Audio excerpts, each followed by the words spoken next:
Om Shanti. Practical जीवन और practical बात। अक्सर अपनी और दूसरों के प्रैक्टिकल लाइफ में हमने क्या देखा है, और हर एक व्यक्ति ने अपने प्रैक्टिकल लाइफ में कौन से इक्वेशन को सेट किया हुआ है। एक इक्वेशन जो तुम्हारे पास है वो मुझे चाहिए, और जो मेरे पास है वो तुम्हें चाहिए। अब आप सोच रहे होंगे ऐसी कैसी इक्वेशन। बिल्कुल, इस इक्वेशन को मैं एक प्रैक्टिकल एक्सपीरियंस से आपको बताऊंगी। एक बार मैं अपने वर्क प्लेस पर थी और वहाँ पर बहुत सारी लेडीज़ एक दूसरे से बात कर रही थी। कोई कह रहा था कि मेरे पास इतना बड़ा घर है, लेकिन बड़ा घर होते हुए भी मैं अकेली हूँ, मुझे वो घर बिल्कुल अच्छा नहीं लगता, अकेलेपन का एहसास होता है, घर काटने को दौड़ता है, मैं थक जाती हूँ, मैं बिल्कुल भी खुश नहीं हूँ, बड़े घर सुख सुविधाओं के होते हुए भी मन उदास रहता है। उसमें से किसी ने कहा कि मुझे बड़ा घर चाहिए, मुझे बड़े घर का शौक़ है। मैं अपने हस्बैंड को कहते कहते थक गई हूँ कि मुझे बड़ा घर रहना है, बड़ा घर चाहिए। मेरी सारी फ्रेंड्स बड़े बड़े घरों में रहती हैं, मुझे भी लग्जरियस फैसिलिटी वाला घर बनाकर दो, मुझे भी सुख सुविधाओं वाला घर चाहिए। उसी ग्रुप में किसी ने कहा कि मैं अपने बच्चों से बहुत परेशान हूँ, बार बार ज़िद करते रहते हैं, हर बार मुझे उनकी टेंशन होती रहती है, मैं फ्री बर्ड जैसी लाइफ मेरी जैसे ख़त्म ही हो गई है।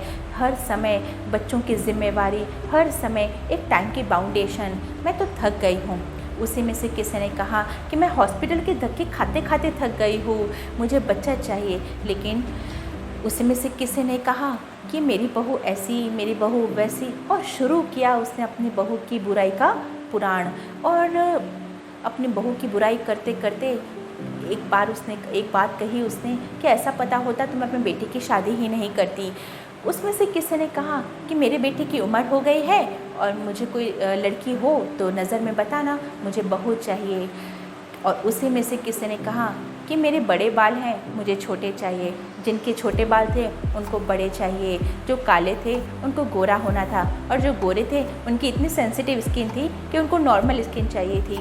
जब मैं सारी कॉन्वर्सेशन सुन रही थी तो मुझे हंसी भी आ रही थी और मेरे मन में इतने सारे प्रश्न चल रहे थे। अक्सर हम क्या इक्वेशन सेट करते हैं कि जो तुम्हारे पास है वो अगर मुझे मिल जाए तो मुझे संतुष्टता हो जाएगी, और जो मेरे पास है वो तुम्हें चाहिए तो तुम्हें संतुष्टता हो जाएगी। ऐसे इक्वेशन अक्सर हम लोगों ने एक दूसरे के साथ सेट की हुई है, हमने हमारी प्रैक्टिकल लाइफ में सेट की हुई है। ये इक्वेशन सोचिए कहाँ तक सही है। जब वो कन्वर्सेशन चल रहा था तो मेरे मन में अंदर से एक प्रश्न आ रहा था कि आखिर कोई तो ऐसा बोलने वाला हो कि जो मुझे भगवान ने दिया है ना उसमें मैं बहुत बहुत खुश हूँ, और जिस स्तर का दिया है, जिस लेवल का दिया है, जितना भी दिया है उसके लिए मैं उसके लिए बहुत शुक्रिया अदा करती हूँ। लेकिन आप विश्वास करेंगे इतने सारे लेडीज़ में किसी ने भी ये शब्द नहीं बोले। मैंने अपने आप से बात की और बार बार मेरे अंदर एक प्रश्न आ रहा था कि हमारे पास जो है हम उसको ना देखकर दूसरों की लाइफ में जो है उसको पाने के पीछे पड़े रहते हैं, भागते रहते हैं।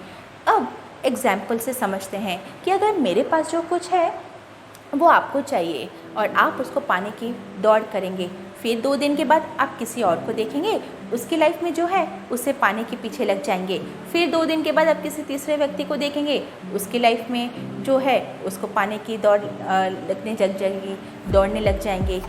आखिर ये कब तक?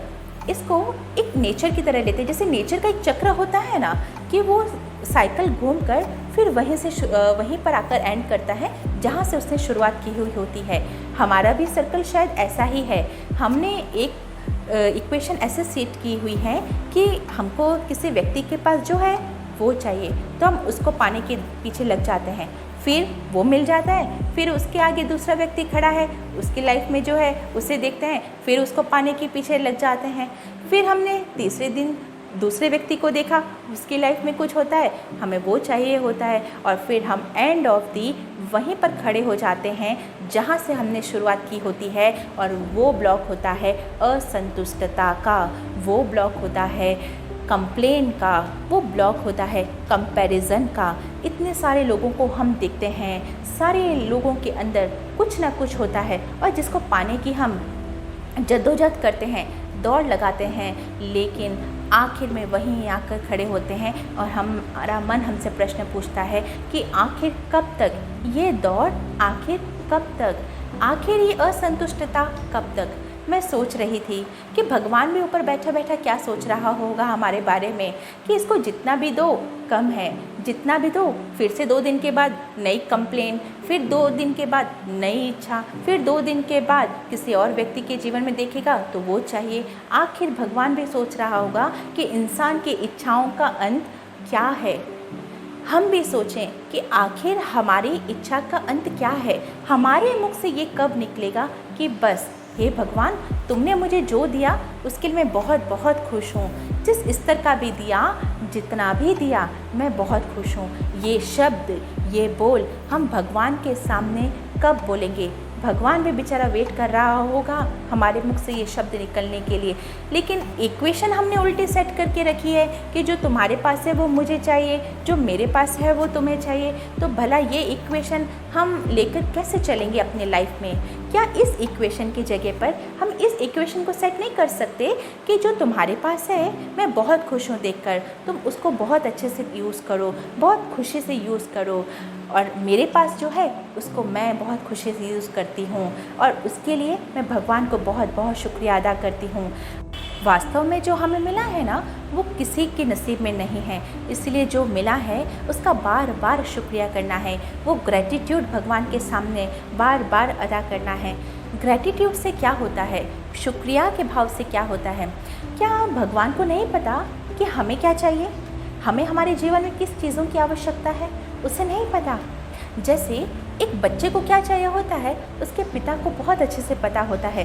बच्चा बिना बोले ही पिता समझ लेता है कि बच्चे को किस समय क्या देना है, उसकी आवश्यकता क्या है।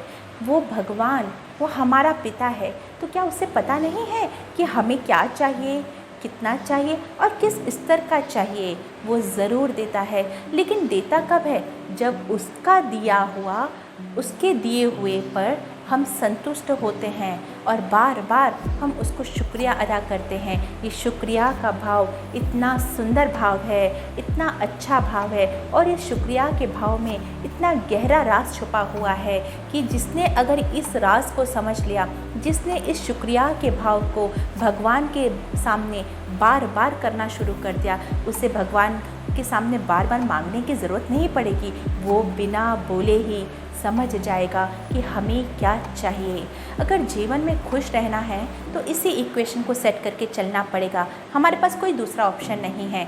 ये इक्वेशन सेट कर लें कि जो जिसके पास है वो भले उसे यूज़ करके खुश रहे, और जो मेरे पास है उसे मैं बहुत अच्छे से यूज़ करूं और बार बार भगवान का शुक्रिया अदा करके यूज़ करूं। हर पल, हर सेकंड उसको शुक्रिया करूं, उसके लिए शुक्रिया का भाव रखूं और कंप्लेन करना, कंपैरिजन करना आज से बंद कर दूं। तभी हमारा जीवन एक खुशनुमा जीवन बनेगा। दुनिया में भी क्या होता है, हम किसी के लिए कुछ अच्छा करते हैं तो हम थैंक यू की एक्सपेक्टेशन रखते हैं। तो क्या उसने हमको इतना सब कुछ दिया, उसको हमसे एक्सपेक्टेशन नहीं होगी? क्या वो ये नहीं सोच रहा होगा कि मेरे बच्चा मेरे पास आकर बिना कोई डिमांड, बिना कोई कंपैरिजन, बिना कोई अर्जी के, बिना कोई कंपटीशन के मेरे पास आकर कहे कि तुमने मुझे जो दिया उसके मैं तुम्हारा बहुत बहुत शुक्रिया अदा करता हूँ, तुम्हारा लाख लाख शुक्रिया है? क्या उसको हमारे इन बोलों की एक्सपेक्टेशन नहीं होगी? क्या वो हमसे ये एक्सपेक्ट नहीं करता होगा कि मेरा बच्चा आकर सिर्फ मुझे ये बोल बोले? शुक्रिया अदा करना सिर्फ मुख का नहीं, या मंदिर में जाकर हाथ जोड़कर मुख से बोल दिया कि तुम्हारा लाख लाख शुक्रिया, ऐसा शुक्रिया क्या वो एक्सपेक्ट करेगा? नहीं। शुक्रिया मुख से निकले और मन में इच्छा हो, शुक्रिया मुख से निकले और अंदर चाहिए चाहिए का भाव हो। मुख शुक्रिया कहे और अंदर डिमांड भरी हो, ऐसा शुक्रिया तो वो एक्सपेक्ट भी नहीं करेगा, एक्सेप्ट भी नहीं करेगा। उसको शुक्रिया कैसा चाहिए? जो मुख भी कहे, मन भी कहे, दिल भी कहे, दिमाग भी कहे, हर एक भाव हमारा दिल से निकला हुआ हो और कहे दिल कि तुम्हारा लाख लाख शुक्रिया हे भगवान, हे परमात्मा, तुमने मुझे जो दिया, जहाँ रखा, जो खिलाया, जो पहनाया, जहाँ बिठाया, उसके लिए तुम्हारा बहुत बहुत शुक्रिया।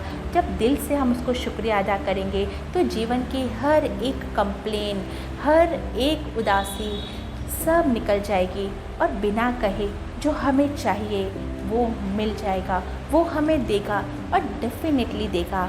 इसीलिए आज से कंप्लेन करना बंद कर दीजिए, आज से एक्सपेक्टेशन रखना बंद कर दीजिए, आज से दूसरों के जीवन में क्या है उसके पास उसे देखना बंद कर दीजिए। जब वो देखना बंद कर देंगे तो वो हमें देखेगा कि हमें क्या चाहिए।